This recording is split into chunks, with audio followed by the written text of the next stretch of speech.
tadi tuh ada yang tanya gini ya Mas Riko ya. Kalau Mas Riko tadi kan sempat memberikan sebuah contoh pengalamannya temannya Mas Riko untuk melakukan mirroring gitu. Tapi bagaimanapun juga pengalaman orang itu kan berbeda-beda gitu ya. Kadang yang bikin kita mumet itu karena kita tertrigger oleh pengalaman hidupnya orang lain gitu ya. Padahal setiap orang memiliki pengalaman sendiri-sendiri gitu. Bahkan ada yang hanya mendengar percakapan kita aja, dia terus kemudian tiba-tiba praktik mirroring sekali aja dan nggak merasakan apa-apa, itu juga banyak banget gitu. Gimana terkait dengan mirroring dan pengalaman sahabat-sahabat yang kemudian berbeda-beda ini, Mas Riko? Jadi gini, jadi latihan mirroring itu sebetulnya adalah latihan untuk kita terbuka total terhadap tayangan apapun yang muncul di area tubuh berupa sensasi, perasaan, atau pikiran. Jadi mirroring itu latihan. Kalau kalian bingung menyadari itu gimana, terus sensasi itu yang apa, ya kalian perlu mirroring. Dan kebanyakan orang, terutama pria, ketika mirroring itu pasti rasanya datar, nggak ada apa-apa. Kenapa? Karena pria didikannya adalah disuruh tegar. Akhirnya dia terbiasa untuk menutupi perasaannya sendiri. Makanya butuh waktu agak lama kalau pria. Biasanya 6 hari, baru hari ke-7 baru muncul sensasinya. Wanita lebih kalau sensitif. wanita lebih cepat karena dari kecil dia tidak dituntut untuk tegar kan. Wanita kan boleh cengeng, terus boleh emosi. Nah kalau cowok kan, kalau sampean tanya emosi itu apa ke pria, pasti cowok itu cuma bilang marah. Mereka hanya tahu satu jenis emosi, yaitu marah. Nah, tipsnya ya ditelateni aja. Dilakukan terus, meskipun nggak ada sensasi, kalian lakukan terus. Nggak lama, mungkin sekitar 5 hari atau 6 hari, pasti ada sensasi yang muncul. Ketika muncul ya dibiarkan apa adanya. Jadi itu latihan terbuka, membiarkan apa adanya. Jadi itu teman-teman tadi yang tanya, cowok emang normatif lebih lama gitu ya Mas Riko ya? Memang. Baik. Nah ini ada, aku tuh kan suka ya baca-baca quote-quote-nya Mas Riko gitu kan. Bila pikiranmu mengidentikan bahwa hasil dari kesadaran adalah keberuntungan, kan banyak kayak gitu ya, rezeki gitu ya, terus kemudian kebahagiaan, kayak dikit-dikit dapat keajaiban, transferan mendadak gitu, ketiban durian runtuh ya, quote and quote ya. Maka kepahitan hidup akan menghancurkan dogmamu itu gitu. Nah itu gimana Mas Riko? Ini kan banyak ya orang ikut kelasnya Mas Riko, belajar letting in dan lain sebagainya kan, ya, supaya untuk kemudian mendapatkan itu gimana menurut Mas Riko? Jadi gini, jadi dualitas di alam semesta kan itu pasti kan, ada positif, ada negatif, ada bahagia, ada sedih. Jadi itu pasti naik turun, tayangannya pasti naik turun. Kalau kita fair-fairan, jujur-jujuran, kalian hidup selama 70 tahun, kalian mungkin nggak pernah sedih. Mau kalian setercerah apapun. Contoh lah, Yesus kan tercerahkan. Dia bahkan bisa marah ketika tempat ibadahnya dipakai untuk jualan kalau nggak salah. Atau apa gitu lah. Intinya dia marah, tapi marahnya dengan sadar. Artinya tayangannya dia sadari. Marah dengan sadar itu gimana Mas Riko? Tayangan perasaan yang marah itu dia sadari gitu. Jadi ini, kebanyakan dari kita kan menganggap kalau kemarahan itu buruk kan, kesedihan itu buruk, artinya ditendam. Tapi ketika kita tidak ada dogma baik dan buruk tentang emosi kita, ketika marahnya muncul, itu tiba-tiba mungkin akan hilang. Atau tiba-tiba mungkin juga kita ikuti. Dan itu di luar pilihan kita. Itu ngeflow saja. Kalaupun marah, itu kayak marahnya itu kita seger, kayak marahnya anak kecil.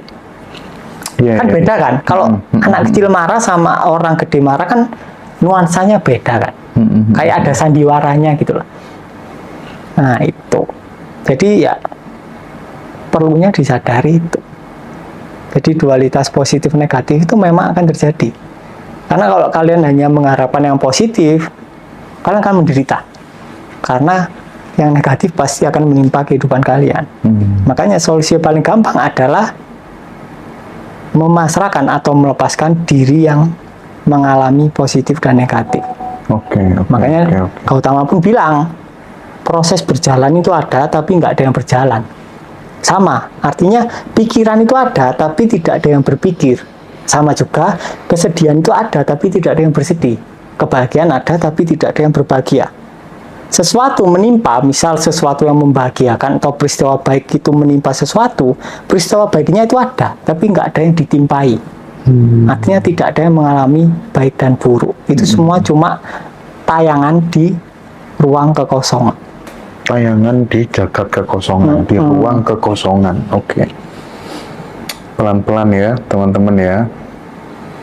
Ini kalau teman-teman lihat dialognya Mas Riko, Mas Joko, dan Mas Hari di grup Ngaji Roso dan Tanpa Pintu, itu keren deh, sumpah.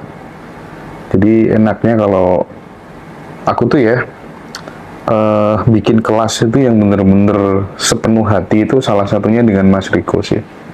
Dengan Badan Revolution juga sama konsepnya, karena bener-bener temen-temen itu ditemani terus. Bahkan kayak di grupnya Mas Riko tuh selalu mau tanya apa aja dijawab gitu kan. Bahkan mungkin banyak yang japri juga ya Mas Riko ya. Hanya yang japri. Dan semua dibales ya. Dibales. Tapi ada beberapa orang yang pertanyaan sama itu kadang ngeflow-nya nggak balas. Oh iya sih. Tapi tahu-tahu sebulan setelahnya sadar. Sama kayak ceritanya Pak Ho. Pak Ho itu member kita awal-awal. Sebelum ada di Ngaji Roso ya. Jadi Pak Ho itu tanya apapun gak tak jawab. Bu aku nggak tahu, tapi ngeflow-nya aku nggak jawab. Wis, misal dia tanya ya, Mas Riko aku pingin mobil gitu. Tiba-tiba aku tak baca, tiba-tiba ngeflow-ku itu nggak mungkin punya mobil gitu. Terus dia besoknya lagi tanya, Mas sadar itu gimana? Wis gak usah sadar-sadaran, wis turu aja. Terus tanya lagi, Mas, ini aku masalah sama istriku, wis sama bakalan cerai tak gitu kan lah. Akhirnya karena tak balas gitu terus, entah gimana dia ngeflow-nya praktek sendiri. Praktek sendiri, sadar, jadi bukan sebatas teori dengerin dari kita, tapi dia praktek. Nggak lama, dia kan pingin mobil kan, tiba-tiba dikasih temennya. Aku jadi kayak gitu-gitulah. Ketawa sendiri ya. Ngeflow kayak gitu ya Mas Riko ya. Balas kayak gitu ngeflow ya. Gak tahu ya kapan hari itu aku sempat WA Mas Riko deh kalau nggak salah. Adalah uang sekitar 200 berapa juta gitu ya. Aku WA dirimu kan waktu itu, Mas. Ini apa Mas? Ini yuk. Pengen ku kan yo cepet balik lah duitku gitu kan, ya kan. Terus mari ngono, nek gak salah dijawab kan. Bu, aku lupa jawabannya, tapi yang jelas salah satunya itu, nggak tahu Mas Riko masih ingat apa enggak jawabannya, tapi salah satunya itu nanti kalau enggak gitu nanti akan diganti dalam jumlah yang lebih besar gitu kan. Jangkrik, aku pengen ndang balik kok ngono kan. Tapi sekitar ya 6 hari yang lalu mungkin ya. Oh iya bener Mas Riko ya.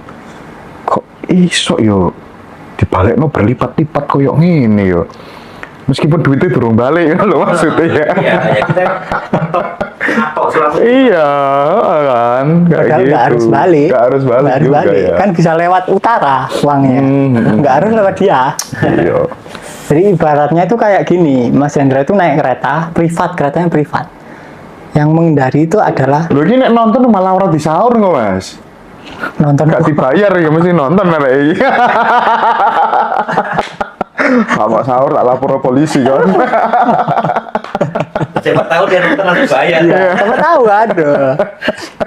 Tapi bener sih itu jawabannya Mas Riko dan terbukti sih 6 hari yang lalu aku mikir sambil rebahan gitu ya. Iya ya bener Mas Riko kayak jawabannya ya. Seru teman-teman ya. Coba teman-teman kalau udah ikut kelas, ikut grupnya Mas Riko seru deh. Aku rekomen banget. Jadi teman-teman nanti akan seneng gitu baca tulisannya Mas Riko gitu. Orang akan lebih banyak aware sih ke depan.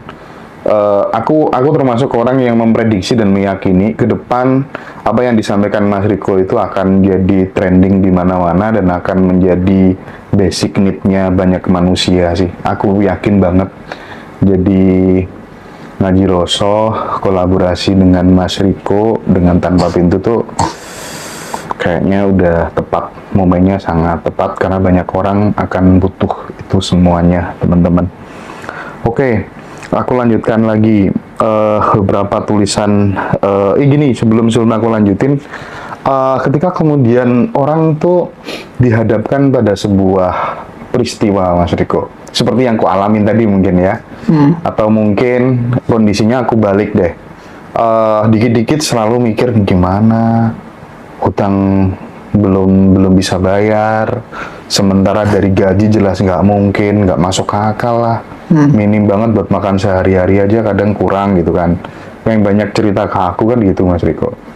Nah, dihadapkan pada situasi ini kan ada dua kemungkinan. Satu, menunggu keajaiban dengan cara pasrah atau apalah namanya, intinya menunggu keajaiban datang. Atau yang kedua, mencoba dengan pikiran yang jernih mencari solusi terbaik.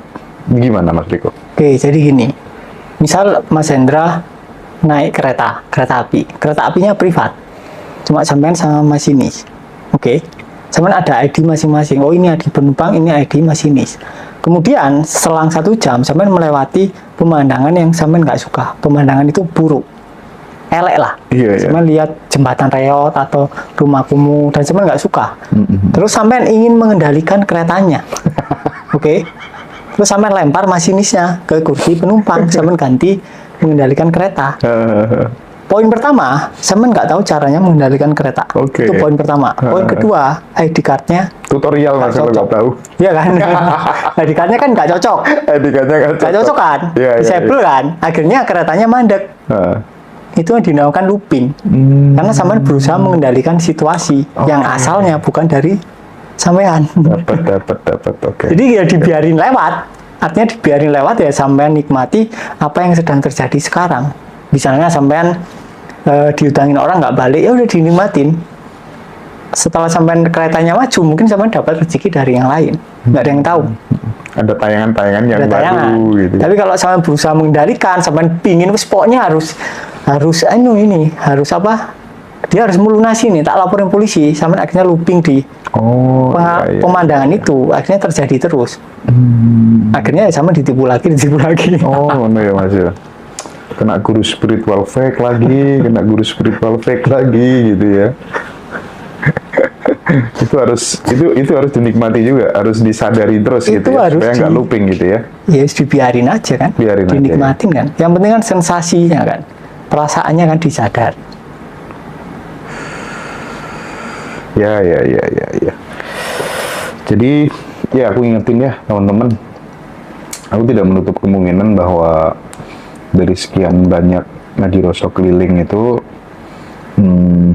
ada juga beberapa guru spiritual atau mungkin coach yang kemudian tidak sesuai dengan yang aku idealkan dan aku inginkan gitu ya.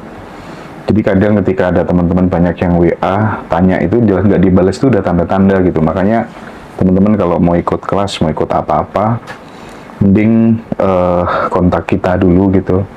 Menurut Mas Hendra gimana gitu. Itu aku ingetin teman-teman aja ya. Sekedar saran sih, karena bagaimanapun juga kita ketemu banyak orang, nggak tahu latar belakangnya dulu bagaimana gitu ya. Bagian dari perjalanan ngaji Roso ya teman-teman. Oke. Ada ungkapan ini Mas Riko, huni tubuhmu dari dalam. Kalau nggak salah itu periferal tubuh ya. Nah, ketika kita ngomong soal periferal tubuh, nanti praktiknya mungkin akan seperti apa? Atau mungkin itu diajari di kelas? Itu diajari kalau Diajari ya. Teman-teman yang mau itu nanti bisa di Bandung diajarin langsung. Tapi paling enggak, menghuni tubuh dari dalam itu kan asik ketika kemudian dalam situasi misalnya kayak macet. Terus kemudian kita lagi nggak ngapa-ngapain gitu kan ya. Kita kan menjadi punya sebuah habit yang itu kemudian akan membawa kita pada sebuah kesadaran yang lebih mendalam, mengalami ketuhanan yang nyata gitu. Nah, ini mungkin perlu dijelasin sedikit Mas Riko tentang menghuni tubuhmu dari dalam atau periferal tubuh. Jadi nih, memang awalnya mungkin itu terkesan menghuni tubuh, padahal enggak. Ketika sampean praktekkan itu pelan-pelan, ibaratnya kayak gini. Misalnya ini kan gelasnya kosong misal, terus sampean huni gelasnya. Otomatis kan sampean adalah kekosongan kan? Otomatis kan? Sekarang tak tanya, kekosongan di dalam gelas itu beda nggak dengan kekosongan yang di sini? Enggak. Kekosongan di kamar ini beda nggak dengan kekosongan yang di sekitarnya? Enggak kan? Enggak. Makanya begitu kalian benar, tepat, artinya, jadi ini soal ketangkasan. Jadi ketika kalian benar-benar tepat, kalian akan menyadari bahwa kalian bukan tubuh. Kalian adalah nomena yang melatar belakangi fenomena tubuh. Oke. Itu bagian pentingnya. Nomena yang melatar belakangi fenomena tubuh. Jadi tubuh kan cuma kumpulan sensasi kan aslinya. Iya. Kosong. Ya. Berarti kalau dalam praktik sehari-hari Mas Riko sendiri juga udah membuang semua keinginan apa gitu, udah hampir nggak punya. Nah, sekarang tak tanya gini.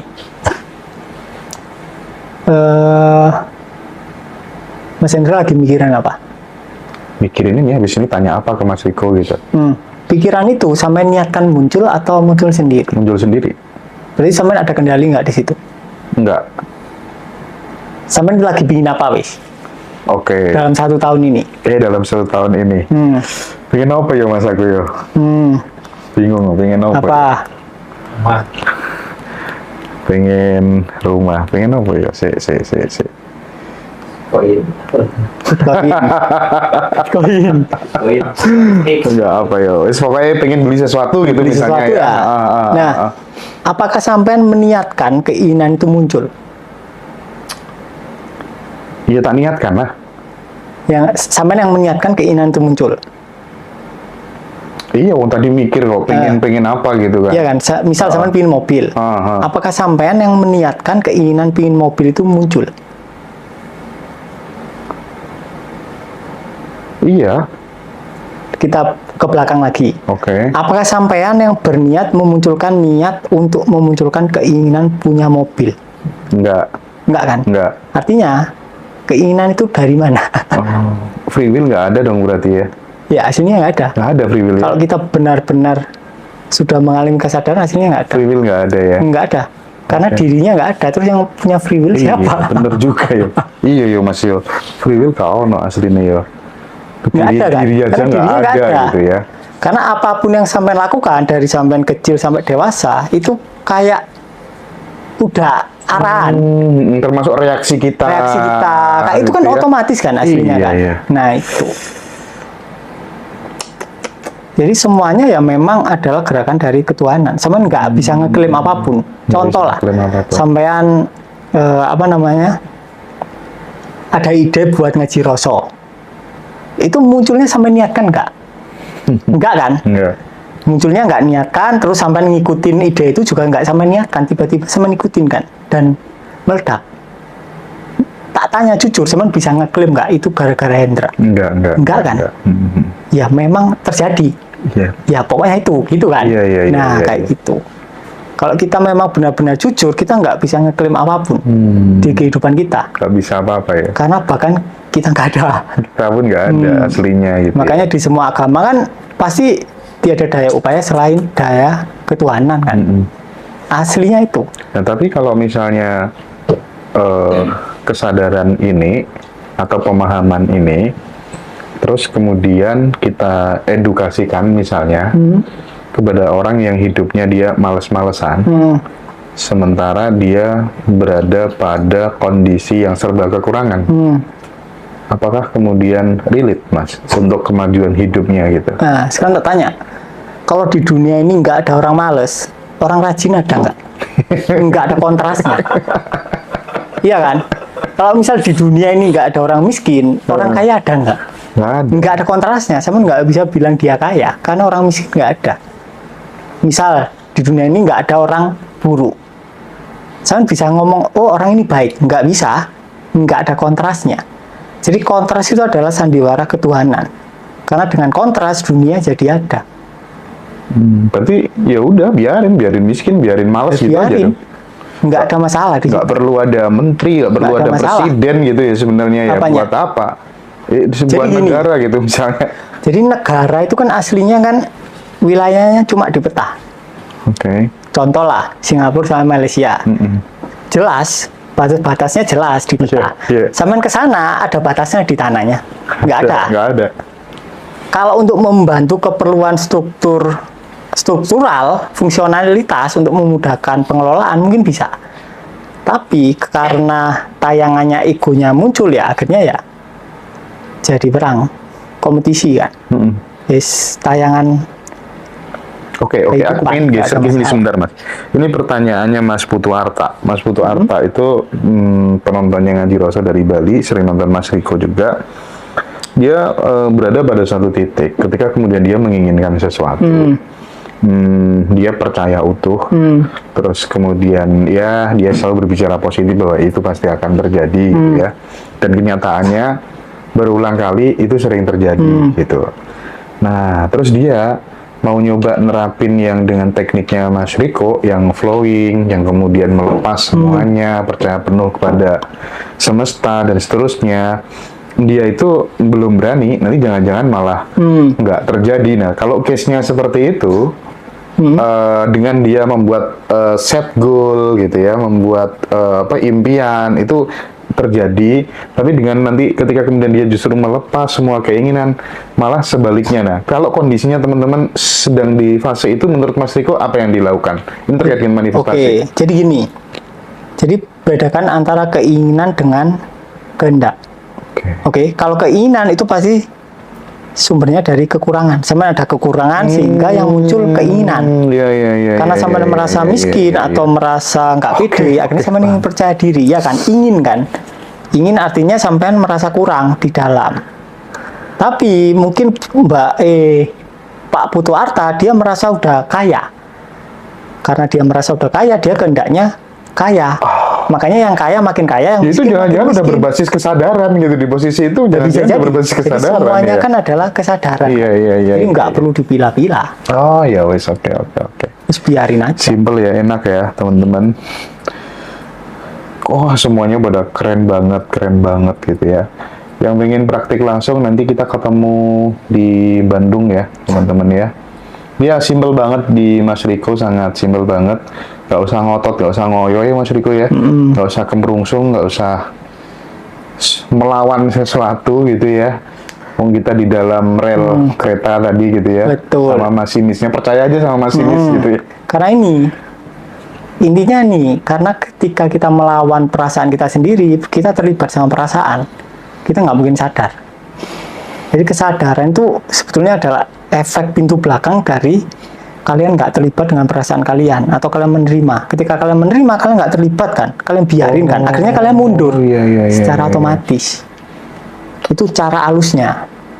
Makanya di tahap pertama letting in, tahap kedua berviral. Tahap pertama kalian secara halus, tahap kedua kalian dicemplungin. Itu. Jadi pelan-pelan aja, nggak apa-apa. Di penerimaan biasanya selalu berakhir dengan kebahagiaan, bahwa ternyata penerimaan, nerimo itu ternyata energinya dahsyat ya, Mas Riko ya. Orang Jawa kan selalu ngajarkan itu ya. Yes. Kelihatannya sih kayak apa sih gitu ya, tapi ternyata itu justru menjadi intisari gitu ya Mas Riko ya. Ya, sama kayak orang ini, misal dia udah mentok nih, ada masalah, terus dia ya udahlah. Tapi ya udahnya itu dia nggak manipulasi, kayak ya udahlah. Bener-bener ya nggak udah ingin- gitu ya. Nggak ingin mengendalikan, dia selesai sendiri, nggak lama. Oke ya Tapi udahlah. ketika dia berusaha ya udahlah, bertahan malahan. Karena ada usaha, ya udahlah. Jangan berusaha, tapi ya bener-bener ya udahlah gitu ya Mas ya. Makanya perlu disadari sensasinya kan, perasaannya kan. Apa aja Mas nanti untuk kemudian supaya teman-teman benar-benar bisa mengalami ya udahlah itu tadi dan sejenisnya, yang kemudian terkadang susah dipraktekkan sendiri, butuh kemudian untuk ada yang mentorin gitu ya. Di Bandung itu nanti tahapan-tahapan yang akan diajarkan teman-teman tanpa pintu mulai jam 8 pagi sampai jam 5 sore itu apa saja? Kan sebelumnya kan udah disuruh mirroring di rumahnya masing-masing gitu kan. Teman-teman yang mau ikut disarankan untuk mirroring terlebih dahulu. Nah, itu tahapan-tahapan di kelasnya itu nanti apa aja Mas yang mau diajarkan ke teman-teman? Oke, jadi pertama ya kita akan menyamakan definisi pikiran dan perasaan. Pikiran itu apa, perasaan itu apa. Karena biasanya definisi yang asli itu melenceng dari pemahaman masyarakat, dari pemahaman orang pada umumnya lah. Jadi kan kita perlu definisi real dari perasaan itu apa, terus pikiran itu apa. Kalau kita nggak tahu definisinya, perasaan itu yang mana, akhirnya ketika aku bilang sadari perasaannya, kalian bingung. Oh iya. Sadari pikirannya, ya kalian bingung juga. Nah, jadi di sesi pertama kita belajar tentang apa itu perasaan, apa itu pikiran. Ketika udah tahu, akhirnya kita belajar untuk menyadari pikiran. Ketika udah sadar, kalian akan dibantu untuk menyadari keterpisahan kalian masing-masing yang menimbulkan rasa tidak aman dan perlindungan diri. Setelah itu, belajar untuk menolak secara sengaja. Apa tuh? Selama ini kalian kan nolaknya nggak sadar kan? Heeh. Nah, sekarang kalian secara sadar, kalian nolak sesuatu. Akhirnya kalian tahu kalau nolak itu nggak enak, nerima itu enak. Itu, jadi itu yang perlu kalian lakukan. Nah, itu diajarkan di workshop ya, di workshop. Kemudian setelah itu ada sesi apa ya, lali ya? Abundance. Hah? Abundance, very, very. Ya, ada sesi abundance. Kemudian terakhir ya very.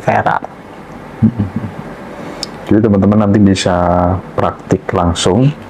Bagi yang rumahnya di Bandung dan sekitarnya, nanti teman-teman bisa belajar langsung sama Mas Riko selama 1 hari ya, bersama dengan Mas Riko. Sesi abundance-nya itu gimana Om? Ada yang tanya gitu Mas Riko? Sesi abundance-nya itu kita lebih ke yin yang manifestation. Jin yang manifestation. Finish, finish. Oke, itu ada kaitannya sama seks tadi enggak? Ada kaitannya sama pola suami istri. Berarti yang belum punya pasangan gimana dong? Kalau yang belum punya pasangan itu kayak siwa sakti. Siwanya kan feminin, saktinya kan yang. Ya kan? Jadi kesadaran itu ruangnya, dunia itu adalah tariannya. Kesadaran adalah ruangnya, dunia adalah tarian. Sama, bisa dipakai. Ya. Aku tuh pernah kan Mas, suatu hari itu WA sama salah satu guru spiritual yang bakal kenakan kasus gitu ya. Oh itu udah rame tuh, udah rame banget gitu. Terus kemudian aku WA kan, jawabannya tuh sudahlah Mas Hendra, kita ikuti aja tarian semesta ini maunya gimana gitu ya. Kata-kata itu oh gitu ya, dan ternyata selesai nggak ada apa-apa gitu ya. Jadi itu mungkin bisa jadi opsi ketika kemudian teman-teman dalam kondisi yang sangat sulit, justru kemudian dengan kesadaran seperti itu udah terima aja maunya semesta ini gimana, justru malah cepat selesai. Malah cepat selesai. Oh iya. Kalau kalian berpura-pura menyerahkan, nggak selesai-selesai. Trikinya kan di pura-pura menyerahkan kan. Ya, tanda bahwa Padahal kita masih berpura-pura itu tandanya apa, Mas? kalian tanya menunggu keajaiban, itu berarti pura-pura kalian. Iya kan? Oke. Ada lagi? Ya, tinggal- Kita tanya gitu, kok enggak kalian selesai gitu. bertanya-tanya dalam diri kalian sendiri. Tapi kalau kalian benar-benar sudah lepas, artinya atau sudah menerima, kalian kerasanya itu udah selesai masalahnya, walaupun realitanya belum. Tapi terasa udah selesai. Naturalnya terasa udah selesai. Iya. Enteng gitu ya Mas ya. Enteng. Gak sampean pikir wis boy. Ya wes, oke. Teman-teman nanti praktik langsung ya di Bandung 19 Januari, silahkan join gitu ya. Silahkan kontak admin. Apa Mas? Ya, ini ngelanjutin Mas Hendra sesi kedua ya. Sesi kepira ya, Mas? 4 kan? Ya. Ini balik lagi sih Om ke tentang masalah ketuhanan tadi ya. Ada pertanyaan gini dari teman-teman bersejiwa. Kalau kita jarang ibadah atau menjalankan ritual agama yang kita yakini, tapi kita percaya bahwa Tuhan itu Maha Pengasih, Penyayang, Pengampun, Maha Pemberi rezeki, apakah kita tetap bisa hidup bahagia? Tetap bisa. Kalau jujur-jujuran ya tetap bisa. Karena yang paling penting kalau kita bahas belief ya, di fenomena dari kesadarannya, jadi yang paling penting kan belief, bukan kegiatannya. Jadi kegiatan hanya mengantarkan kepada kalian belief yang lebih enak, ya kan? Nah, Iya. kalau kalian beliefnya itu Tuhan Maha Pengasih, ya hidup kalian kan enak. Karena kalian memandang Tuhan sebagai Maha Pengasih. Tapi ada orang ibadah memandang Tuhannya sebagai Maha Penghukum. akhirnya ya kalian dihukum terus. Iya. Ya kan? Itu kan dualitas kan? Jadi nama Tuhan itu ada dua, Maha Penghukum, Maha Pengasih. Terserah kalian mau percaya yang mana. Iya. Ya kan? Nah, kalau di luar itu ya kalian sadari dua-duanya. Kalau dari konteks pertanyaan ini kayaknya kan ini ada kayak harus ibadah, harus menjalankan ritual agama. Berarti dia harus menyadari sponsornya ya. Sponsornya ketakutan kan? Ketakutan kan. Nah, karena selama ini kan kadang kita menyangka bahwa harus gini untuk biar dapat ini kan gitu ya. Dapat ini, ya kan? Padahal kalian lahir ya nggak harus gini. Yang gini kan orang tua kalian. Oke. Jadi buat teman-teman, buat ini ya kita harus sadari dulu sponsor-sponsornya ya. Sponsor-sponsor. Bukan hanya sekedar percaya bahwa Tuhan itu Maha Pengasih gitu. Maksudnya sponsornya itu ketika kalian beribadah, tapi ibadahnya itu gara-gara kalian takut dihukum ya, kalian sadari dulu takutnya. Mungkin setelah rasa takutnya hilang, kalian akan lebih rajin ibadah. Tapi ibadahnya bukan berdasarkan sponsor rasa takut, tapi rasa cinta kasih. Di situ udah sangat berbeda jauh. Oke, jadi ini bukan masalah kalian ibadah atau enggak. Oke, jadi masalah sponsor dari ibadahnya. Iya. Kalau kalian sponsor ibadahnya itu gara-gara takut neraka ya, kalian perlu sadari. Ketika kalian sadari ya akhirnya sponsornya jadi cinta kasih. Termasuk Bisa ibadah biar dikatakan dapat surga juga tanpa harus. sponsor. Iya, iya. Ya kan, cinta kasih kan bisa dikatakan juga tanpa sponsor kan. Iya. Kan nggak ada sponsornya. Kalau cinta kasih sponsor apa? Kalian kan nggak ngarep apa-apa, nggak takut apa-apa, tapi kalian tetap beribadah. Nggak ada masalah. Termasuk sponsor ibadah biar dapat surga. Nah, Itu harus disadari juga. itu kan ada kaitannya sama rasa takut. Oke. Ya. Kalau ada neraka ada surga. Kalau salah satu nggak ada ya satunya nggak ada. Ya, ini lanjutannya ya. Ini tolong dibenerin pertanyaannya kalau salah ya. Manusia dan Tuhan itu satu. Berarti kalau kita berdoa kepada Tuhan yang benar gimana? Karena kan selama ini kita berdoa, kita seolah-olah terpisah dengan Tuhan. Tuhan apa ketuhanan sebenarnya? Sekarang gini, yang ada itu hanya ketuhanan. Manusia itu nggak ada. Manusia itu hanya gerakan dari ketuhanan. Artinya, aslinya ketika kalian doa, yang berdoa itu nggak ada. Hanya ada doa. Oke? Nggak ada modus ya? Nggak ada modus. Yang bermodus juga nggak ada. Yang berdoa juga nggak ada. Hanya sebatas doa yang mengalir. Nah, itu bagus. Nah, itu yang dikatakan ketika ketuhanan menyembah dirinya sendiri. Karena yang berdoa adalah ya itu sendiri.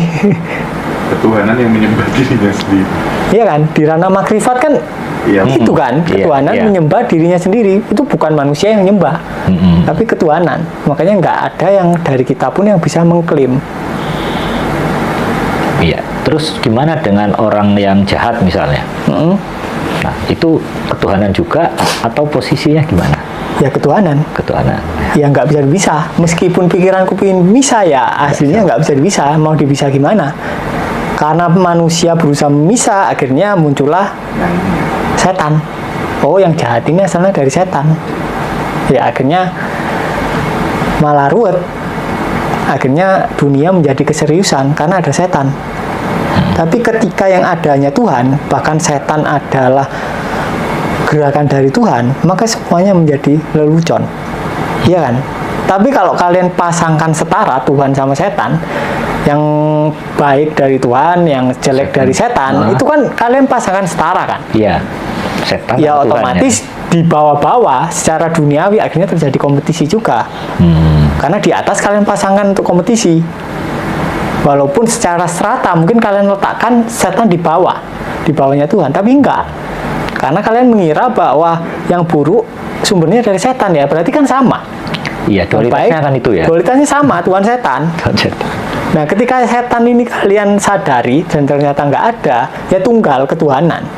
Akhirnya duniawi ya kelihatan lelucon, yang jahat lelucon bagi kalian, yang baik juga lelucon. Panggung sandiwara. Ya.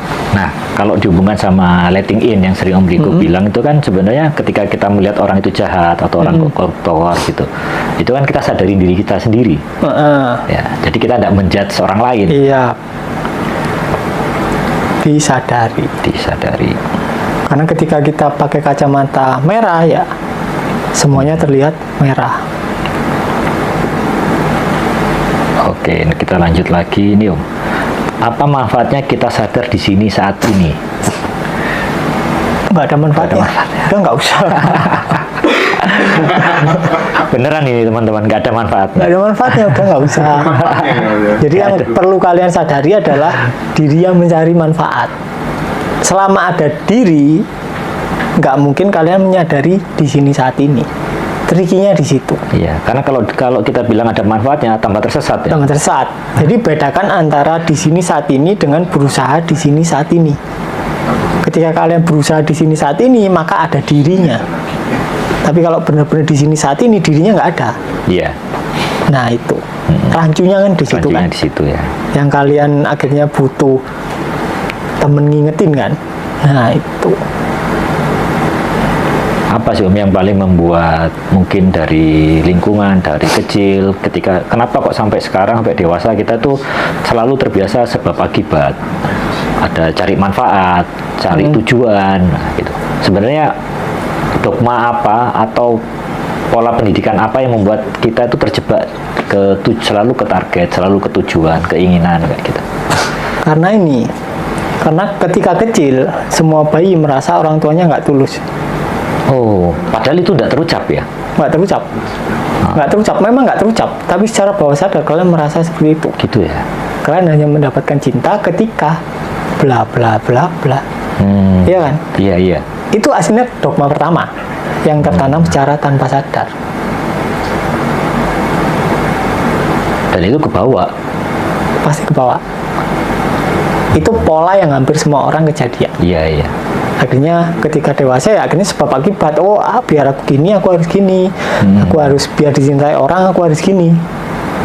Biar Akhirnya bahagia aku harus dapat ini. Harus ini. Nah itu. Hasilnya dari situ. Oke. Nah, di seminar letting in ini salah satu pembahasan yang paling seru kan ya. Kita bahasnya bisa berbulan-bulan ini. Ya, karena terkaitan sama orang tuanya dalam ya, nggak semua orang berani itu awalnya. kan. Tekniknya konyol kan hasilnya. Ya, tekniknya konyol. Tapi yang lebih penting diskusinya ya. Prakteknya mungkin kelihatan konyol, tapi diskusinya, pendampingannya bisa sebulan 2 bulan bahas ini doang gitu.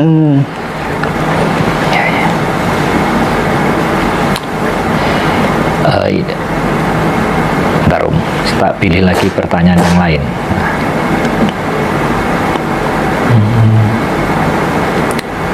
Apa ya? Siap. Jadi orang yang cuek beda nggak dengan orang yang netral? Cuek itu baik nggak sih? Tadi udah ya kayaknya Mas Hendra tanya, belum? Belum. Nah, sekarang tak tanya, definisi cuek itu apa? Cuek itu biasanya ada rasa nggak nyaman yang dihindarin, yang nggak ya dia ingin lari, dicuekin kan gitu kan. Dia cuek ke orang gitu kan. Ya cuek misalnya ada rasa nggak nyaman. Hasilnya itu kan yang tahu kalian sendiri Iya. kan. Kalian tanya ke aku ya aku nggak tahu. Iya benar. Mas cuek ini bener atau enggak ya nggak tahu. Kalau rasanya nggak enak ya kalian sadari kan gitu kan. Jadi yang penting adalah rasanya, bukan labelnya. Jadi yang pasti cuek beda dengan netral ya. Beda. Yang penting itu hasilnya nggak usah dilabeli wis. Nggak usah dilabeli. Iya, gampang wis. Kalau di tanpa pintu itu kan ada materi melepas rem rezeki ya. Nah itu kan bisa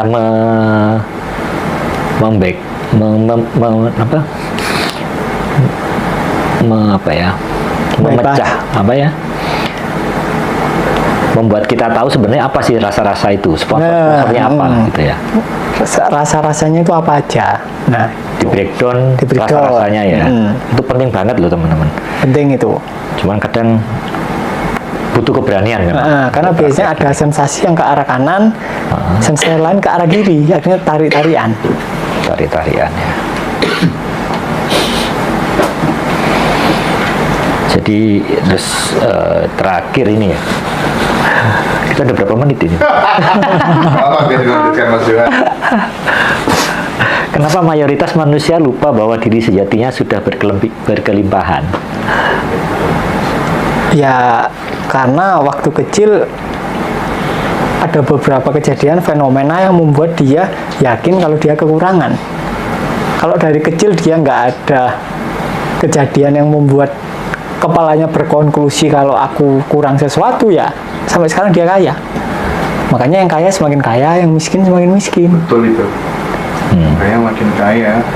Kalau orang miskin berusaha kaya, berarti dia sedang mengabadikan Kemiskinan. dirinya yang miskin. Melegitimasi bahwa dirinya miskin. Ya kan? Iya. Semakin dia berusaha kaya, semakin dia miskin.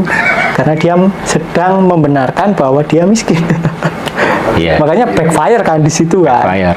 Yang kaya makin kaya, yang miskin makin miskin. Nah, itu. Termasuk yang naik turun ya. Mungkin sekarang dapat rezeki banyak, omset naik 100%, atau bulan kemudian turun lagi gitu. Itu. Sama. Sama aja. Itu salah satu efeknya ya. Salah satu efeknya. Efek rasa kekurangan. Rasa kekurangan. Karena ini tak lihat agak tricky ya. Jadi banyak teman-teman tuh kadang, wah kita bersyukur nanti biar hidup kita bahagia. Itu kan termasuk ada sebuah ada sebuah tujuan ya. Kalau orangnya dari awal udah kaya, dia bersyukur tambah kaya. Tapi kalau miskin, bersyukur tambah miskin. Kenapa? Karena bersyukur kalian adalah hasil reaksi dari perasaan kalian yang merasa miskin. Berarti kalian sedang membenarkan kalau kalian miskin. Akhirnya ya kalian miskin beneran, tambah miskin. Tambah miskin. Iya. Bersyukur Allah ya. Lah ya, sing miskin terus gimana? Ya, bersyukur disadari sensasinya, dibiarkan sensasinya apa adanya. Ketika dibiarkan, lama-lama ganti. Tiba-tiba secara natural muncul syukur yang tidak diupayakan, baru bener. Itu gampang hasilnya. Iya. Afirmasi apa visualisasi juga tidak membantu ya. Kalau orang kaya afirmasi makin kaya. Kalau orang miskin ya makin miskin meskipun afirmasinya kaya. Nah, ini yang merasa miskin pasti tambah kayak didelep-delep ya. Ya ini waktu yang nyadari ya. Waktu yang cepat, waktu yang tepat ini. Waktu yang tepat. Oke. Ganti Mas Yo. Lanjut Mas. Ya, oke. Ini trial. Ya. Ini pendatang baru. Ya, pendatang Fresh ini, pertanyaannya fresh. Ya. Dari Tuban. Ya, dari Tuban. Dia subscriber masih SMA dia. Oh, alah. Iya, masih SMA, tapi badannya udah ini. Ini namanya Mas Johan. Silakan curhat-curhat apa gitu. Coba.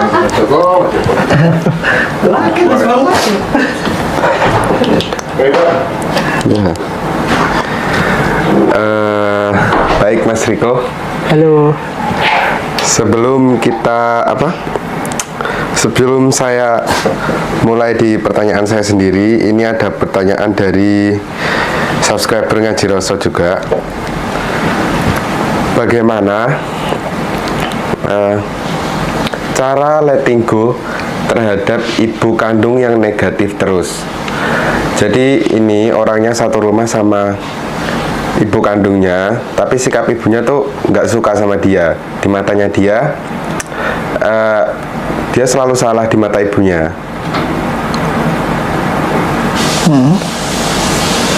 Karena menurut ibunya itu udah paling baik sendiri dan udah paling segalanya, Mas. Gimana cara ngadepinya? Cara ngadepinya ya nggak usah dihadepin. Jadi ini tentang diri kalian sendiri, bukan tentang ibu kalian.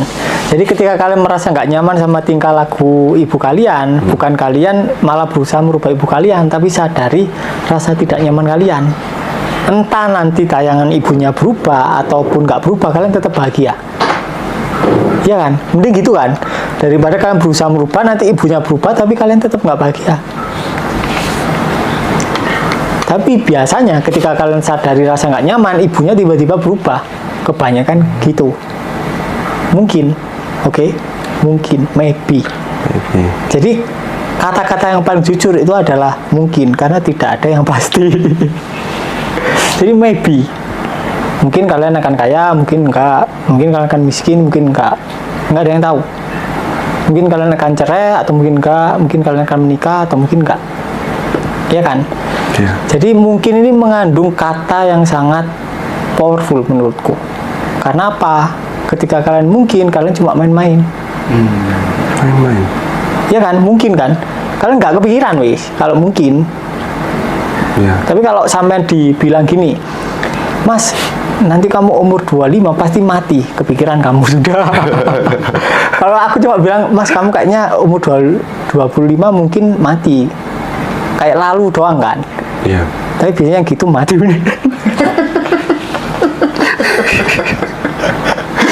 Jadi aku mungkin lebih ini, kata mungkin itu lebih, kebanyakan orang tercerahkan itu pasti lebih suka memakai kata mungkin.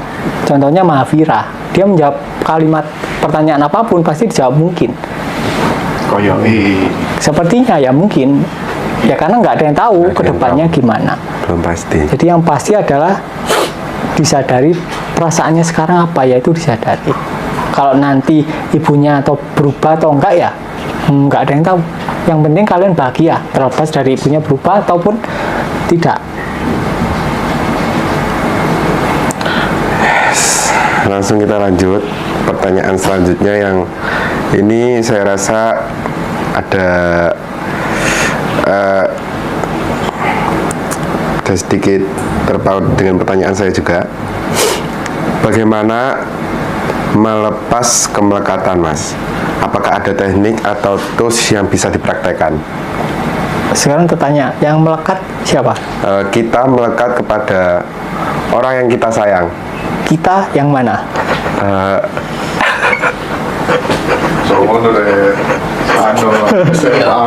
Oh iya, SMA ya? Oh iya, Kita ya, kita.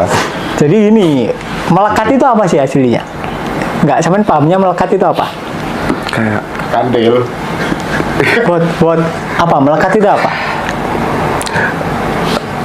Butuh kan? Rasa butuh kan? iya betul. Nah, butuh itu kan labelnya, bahasanya kan. Sensasi aslinya kayak gimana? Nah, itu yang sampean sadari. Ketika sampean sadari, kemelekatannya hilang, termasuk diri yang melekat juga hilang. Karena diri yang melekat aslinya nggak ada, cuma ada kemelekatan, tapi tidak ada diri yang melekat. Melekat. Gampang. Misal sampean lagi nidi sama cewek, ya udah disadari sensasinya. Biasanya nggak lama ceweknya ngejar balik, karena sampean nggak nidi. Ketika sampean nggak nidi, interaksi sampean jadi bagus ke ceweknya, nggak over. Nggak tiap jam sampean tanya lagi ngapain, otomatis nggak gitu. Tapi ketika sampean nidi, sampean akan apa ya? Itu pengaruh ke pola chattingnya kan.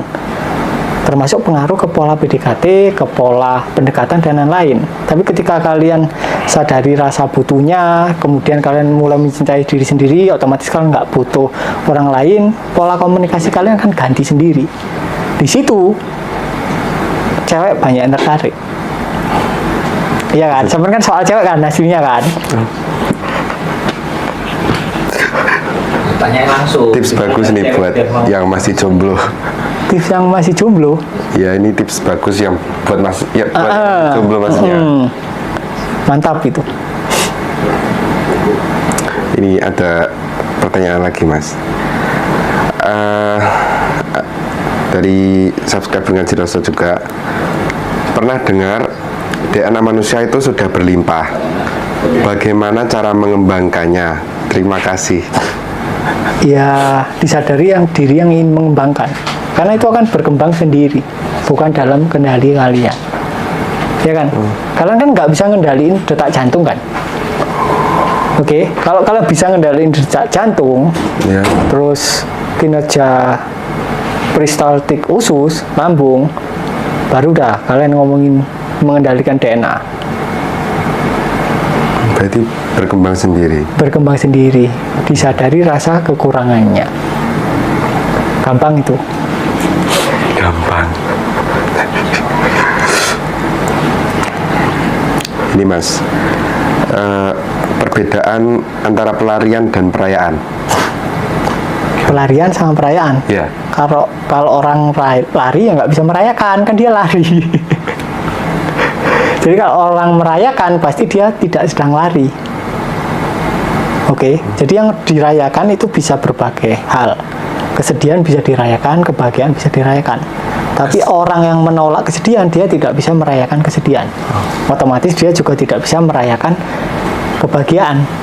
Karena kesedihan itu adalah ombak, kemudian muncul kebahagiaan. Itu kan ombak yang silih berganti kan, kayak matahari yang terbit dan tenggelam. Kalau kalian sibuk melawan matahari yang tenggelam, kalian akan pindah-pindah negara, sibuk sendiri. Akhirnya kalian tidak melihat matahari yang sedang terbit. Kalau kesedihan dirayakan itu maksudnya gimana? Dibiarkan apa adanya. Dibiarkan apa adanya. Itu perayaan. Jadi bukan kalian perayaan itu bukan dalam artian kalian joget-joget, enggak. Perayaan itu kalian membiarkan perasaan kalian apa adanya. Itu arti perayaan. Ini selanjutnya pertanyaan dari saya sendiri. Gimana Mas cara menghilangkan rasa sakit yang timbul akibat mungkin cacian dari orang lain, kayak yang bisa bikin kita overthinking. Contohnya kayak ada yang mungkin body shaming, oh kamu gundul, kamu hitam, gendut gitu. Itu kan pasti akan membekas sebuah luka yang dalam, maksudnya nggak kelihatan fisik, cuma ada di hati. Itu gimana cara bisa nerima dan bisa hilang? Dirasakan total perasaannya. Ketika sampean nggak jadi gini, jadi perasaan, pikiran itu kayak makhluk hidup. Dia lahir kemudian mati, tapi syaratnya dia mati hanya ketika kalian rasakan. Oke? Ketika nggak kalian rasakan, dia akhirnya bertahan hidup, ngawi-ngawi terus. Sini rasakno aku biar aku nggak mati. Artinya ketika sampean dihina orang nih, misal body shaming, terus kalian merasa rasanya nggak enak, entah di dada entah di mana, perasaannya nggak enak, kemudian kalian melawan, memanipulasi, nggak apa-apa, kan aku kaya meskipun aku elek, misal gitu ya, manipulasinya. Tapi kan itu akhirnya kependem kan, karena kalian nggak mau merasakan perasaan kalian secara total. Akhirnya dia akan ngawi-ngawi lagi. Cara ngawi-ngawinya adalah orang lain, dia harus memproyeksikan dirinya keluar, membentuk kasus baru, akhirnya looping, akhirnya kalian akan dihina orang terus. Sama kayak orang ketipu, kalau dia belum menyadari rasa tertipunya, ya dia akan ketipu terus. Karena perasaan yang tidak nyaman akibat ditipu itu menuntut untuk dirasakan, sehingga dia bisa mati, kemudian lahir perasaan yang baru. Berarti semakin kita merasakan rasa sakit itu, semakin cepat juga rasa sakit itu hilang. Betul. Lanjut lagi pertanyaan berikutnya. Cara full happy dalam kondisi apapun. Cara full happy dalam kondisi apapun. Ya. Jadi happy, bahagia itu kan masih ranah dualitas. Kalian nggak bisa bahagia terus, oke? Oke. Jadi ini memang agak menampar-nampar, karena kebanyakan orang menjanjikan hanya kebahagiaan tanpa ada kesedihan. Padahal nggak mungkin. Kalau ada bahagia ya ada sedih. Kalau sedih nggak ada, ya kebahagiaan nggak mungkin ada, karena nggak ada kontrasnya. Kontras tadi, kembali ke Oke. kontras. Jadi yang paling benar adalah kalian dalam nuansa perayaan setiap saat, itu baru benar. Meskipun sedih, kalian tetap damai. Meskipun bahagia, ya kalian nggak terpengaruh dengan kebahagiaannya. Kalian tetap damai. Nah, ini yang dikatakan kebahagiaan tanpa syarat atau cinta tanpa sebab. Jadi kalian tidak terpengaruh dengan tayangan objektif, entah itu kesedihan ataupun kebahagiaan. Nah, ini yang dikatakan sebagai jana. Surga. Di luar dualitas baik dan buruk, positif dan negatif. Rasanya kalau kita bilang rasanya lebih enak daripada bahagia. Oke. Jadi memang rasanya akan kalau kita kita ibaratkan rasanya dualitas itu mungkin kayak teh tawar. ditetesi madu 1 sendok, kan manis. Iya. Nah, rasa non dualitas itu manisnya mungkin jutaan kali lipat. Kalau bisa di quantity, tapi sayang sekali itu tidak bisa di quantity. Jadi memang secara rasa, bukan rasa objektif ya, tapi rasa subjektif itu Tak terhingga. ya kalian rasakan sendiri. Ketika kalian merasakan, yang merasakan nggak ada. Nah, itu paradoksnya.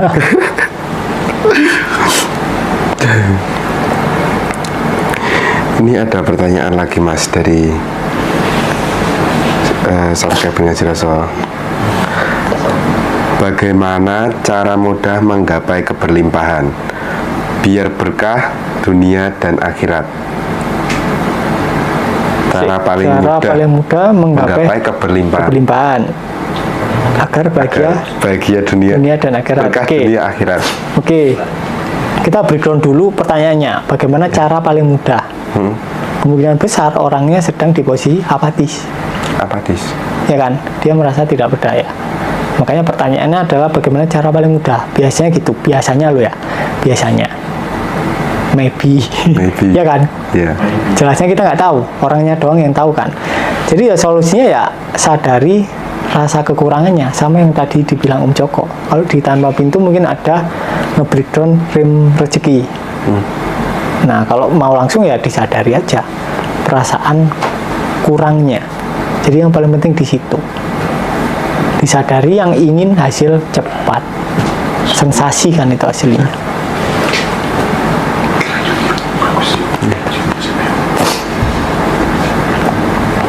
Lanjut lagi Mas.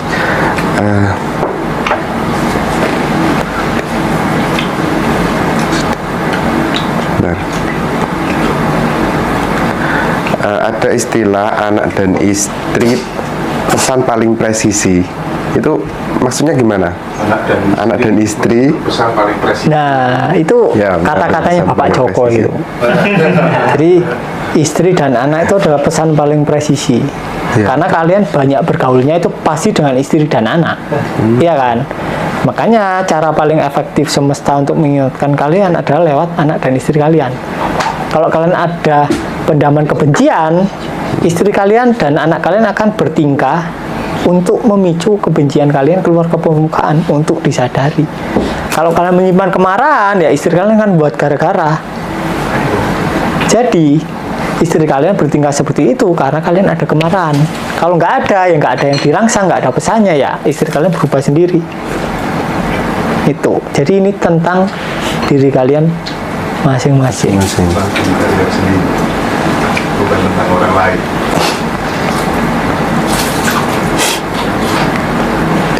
Ini ada pertanyaan nih, kayaknya cewek dari seorang istri. Dia ingin mengajak suaminya berkesadaran spiritual, sedangkan suaminya sudah fanatik dengan satu agama beserta belief-beliefnya. Gimana itu cara mengontrol anggota keluarga? Cara mengajak suaminya berkesadaran spiritual? Ya nggak usah diajak. Nggak usah diajak. Kan gampang kan? Selesai kan masalahnya kan? Iya kan? Kan dia tanya bagaimana cara mengajak suaminya agar berkesadaran. Ya nggak usah diajak, selesai. Iya kan? Nah, yang perlu kalian sadari itu aslinya bukan yang kalian cari itu bukan bagaimana cara mengubah suami atau istri kalian, tapi adalah kenapa kalian tidak nyaman terhadap istri atau pasangan kalian. Berarti kalian ada sesuatu yang kependam nih. Nah, itu yang perlu kalian selesaikan. Kalau orang lain ya urusannya orang lain. Itu kalau dalam ranah praktek letting in. Jadi ya kan pasti ketika kita ingin mengubah orang lain, berarti kita ada sesuatu rasa yang nggak nyaman terhadap beberapa karakter orang itu kan. Nah, sekarang tak tanya, masalahnya di orang itu atau di diri kita yang merasa tidak nyaman? Kan pasti masalahnya ada di sumbernya, adalah diri kita yang nggak nyaman kan. Kalau kita ingin merubah orang lain, ya kita pasti menderita, karena nggak semua orang mau dirubah. Nah itu, sekarang pilihannya kalian mau menderita atau enggak, gitu dok. Kan Karena kebanyakan orang ini, terutama kalau Om Joko bilang sih biasanya orang tua sih, ego orang tua. Ego orang tua. Ego orang tua. Biasanya ketika dia tidak nyaman sama anaknya, dia nyalain anaknya. Anaknya yang diikutin letting in, mamanya nggak mau. Ego orang tua, biasanya gitu. Dan nggak cuma ego orang tua, ada juga namanya ego istri atau ego suami. Karena kita sibuk menyalahkan orang lain. Ketika kita menyalahkan orang lain, berarti kita sedang memposisikan diri kita sebagai korban. Korban. Selesai. Dan hidup kita semakin semrawut.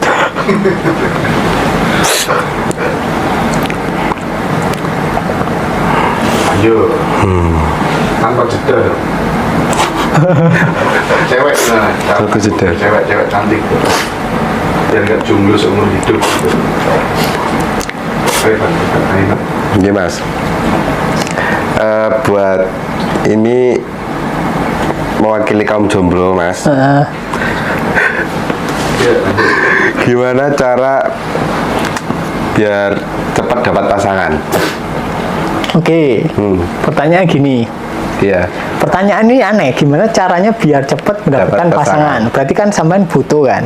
Nah, iya betul. Butuh berarti ibaratnya kalian tidak mencintai diri kalian sendiri. Otomatis kalian membutuhkan cinta dari orang lain, ya kan? Karena kalian tidak mencintai diri sendiri, otomatis kalian tidak akan mungkin mencintai orang lain. Akhirnya kalian karena tangki cintanya kosong, kalian butuh cinta dari orang lain. Masalahnya, orang yang tidak mencintai diri sendiri, dia akan bertemu orang yang sama-sama tidak mencintai dirinya sendiri. Akhirnya, kalau memang jadian, berpasangan, buat mereka nyanyi pengemis cinta sudah. Jadi yang perlu dipikirin adalah bukan cara cepat mendapatkan pasangan, enggak. Adalah bagaimana cara menipiskan perasaan, kebutuhan, dan rasa benci terhadap diri sendiri. Aslinya, kalau kita jomblo, nggak dapat pasangan, secara garis besar, kalau kita jujur, kita akan menemukan kebencian terhadap diri kita sendiri. Akhirnya kita hanya akan melihat bahwa orang lain membenci kita.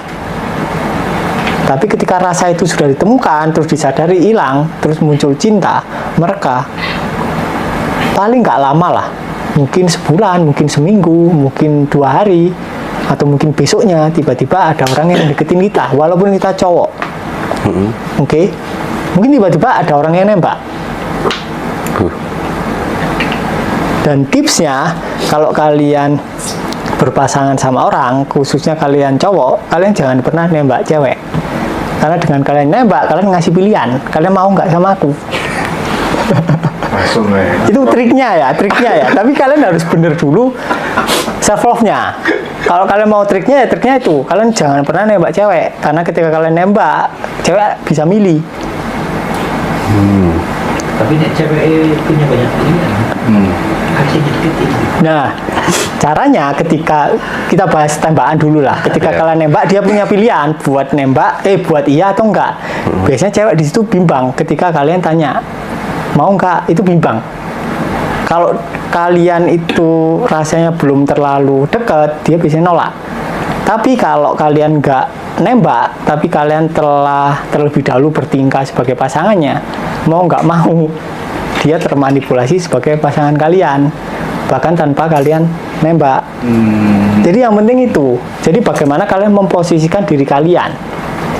Tapi terlebih dahulu, sebelum kalian melakukan kegiatan-kegiatan atau cara-cara tersebut, yang penting adalah self love-nya. Karena kalau kalian belum self love tapi kalian melakukan trik ini, ya sama aja, kalian akan bertemu orang yang sejenis sama kalian. Mencintai diri sendiri. Akhirnya kalian menderita karena sama-sama yang belum mempunyai cinta gabung jadi satu, penderitaannya double. Kita langsung saja lanjut pertanyaan terakhir, Mas Riko. Bagaimana cara agar vibe kita selalu positif? Getarannya selalu positif. Ya, vibe kita menimbulkan vibrasi yang positif. Disadari yang ingin positifnya abadi. Karena yang abadi hanya ruang dari positif dan negatif. bukan vibe-nya. Gitu doang, gampang. Oke. Ya. Terima kasih Bang Yu atas waktunya sudah jadi host. Jadi itu teman-teman, dialog dengan Mas Riko selalu mendatangkan khasanah keilmuan yang baru. Mungkin 5 menit ke depan aku buka pertanyaan buat teman-teman yang live TikTok. Silahkan, misalnya dari percakapan kita dengan Mas Riko mulai dari awal sampai saat ini, mungkin ada teman-teman yang masih bingung, ada teman-teman yang mungkin butuh diperjelas lagi. Silahkan, apa yang mau ditanyakan gitu ya. Tapi menariknya, udah paham semua. Wow, thank you, keren. Setting goal, tentang setting goal ya. Konkretnya gimana? Pertanyaan tentang setting goal. Kalau Mas Riko sih kita nggak perlu ya Mas ya, bikin setting goal gitu ya Mas ya. Nggak perlu mendikte Tuhan, kita sok lebih tahu daripada sumber dari segala sumber ini, apapun kita menamainya ya Mas Riko ya. Nggak perlu. Kalaupun ngeflow-nya muncul, Tapi kehendak kan sudah. kehendaknya dia juga. Iya kan? Tapi ada perbedaan antara berusaha menyusun setting goal dengan itu tiba-tiba ngeflow sendiri. Biasanya orang kaya itu ngeflow sendiri. Ngeflow sendiri ya. Iya kan? Tapi biasanya orang Basisnya nggak basis kurang. biasanya orang yang masih kekurangan itu dia berusaha. Walaupun berusahanya itu adalah kehendak dari semesta juga. Tapi kehendaknya juga adalah agar kekurangannya tersibak, bukan agar kaya. Shifting jadi orang kaya. Cara shifting jadi orang kaya. Bisa dari kekurangannya. Oke, pertanyaan hari ini sudah mewakili semua. Weh, keren. Ya, pertanyaannya datar-datar lah, nggak aku tanyakan. Pertanyaan yang bagus nanti mungkin ya. Kalau misalnya udah paham semua, nggak ada yang perlu bertanya, nggak perlu ikut kelas juga di Bandung ya. Cocok. Udah paham semua kan? Sama kita ini jual air di depan di tepi laut katanya Mas Riko. Jadi kadang ya kalau diangen-angen itu orang belajar spiritual sama guru ABC itu kayak jam arloji kita, jam tangan kita tuh dipinjem sama guru spiritualnya, terus kita disuruh beli gitu. Kan banyak fenomena kayak gitu ya nggak sih kira-kira? Cuma kayak gitu. Tapi kan kebanyakan dari mereka kan nggak jujur kan. Mereka kayak semacam menjual sesuatu yang belum peserta miliki. Benar. Tapi kalau kita benar-benar jujur, semua peserta itu udah punya. Kita Semua betul, menjual dia sesuatu yang mereka sudah punya. Ya aslinya kita cuma bertugas mengingatkan kalau kalian sudah punya. Iya. Itu doang aslinya. Cuman ngingetin aja ya Mas ya. Ngingetin. Dirimu udah punya gitu. Iya, nanti diupload di YouTube teman-teman ya. Ruang antara nafas dan jeda tadi gimana Mas? Tolong diulang dikit lagi gitu. Ruang antara nafas dan jeda. Ruang antara nafas dan jeda. Yang mungkin itu tadi Jeda. ya. Jadi ketika Jeda kalian nafas. praktek, jeda itu akan kalian pahami secara aktual ya. Ternyata jeda itu bukan jeda, tapi ruang. Nah itu Ruang. kalian perlu praktek. Oh iya, udah paham semuanya karena di grup alumni itu udah dibahas secara total. Jadi untungnya teman-teman yang join di kelas Letting In itu nanti langsung secara otomatis gabung di grup alumni itu 24 jam aktif, dan Mas Riko secara flowing, Mas Hari dan Mas Joko selalu mendampingi teman-teman untuk bertumbuh. Pertanyaan apa aja ada jawabannya di sana. Gimana cara melepaskan keinginan mengatur pasangannya? Dilepasin nih Mas ya? Ya disadari keinginannya. Keinginannya. Jadi kan keinginan itu kan cuma permukaan kan. Jadi kan aslinya ada ketakutan kan. Di balik keinginan ingin mengatur. Oke. Ketika Sponsornya ketakutan itu tadi. ketika keinginannya kalian sadari, kalian akan sampai di sensasi rasa takut. Wah keren, udah paham semua Mas, sudah nggak ada yang bertanya Mas ini. Cocok gitu. Ya, oke. Oke deh, terakhir ya, gimana cara mencintai diri sendiri Mas Riko dari teman-teman? Ya mencintai diri sendiri adalah ketika kalian bisa menerima perasaan dan pikiran kalian. Otomatis kalian hadir sebagai kesadaran. Jadi nama lain dari kesadaran adalah cinta. Cinta. Yes. Oke. Baik, Mas Riko, terima kasih banyak udah berkenan hadir kembali di Ngaji Roso, memberikan menjawab semua pertanyaan-pertanyaan, dan teman-teman udah puas semua ini, Mas. Bagi teman-teman yang tinggal di Bandung dan sekitarnya, sekali lagi nanti ada workshop letting in 1 hari penuh tanggal 19 Januari ya. Nanti teman-teman akan diajarin praktik langsung, bahkan di sana ada satu materi yang kemudian itu bisa men-encourage teman-teman untuk punya keberanian melawan dogma, punya nyali gitu ya, Mas Joko ya. Nah, itu nanti yang membedakan teman-teman bisa mengalami percepatan gitu kira-kira ya.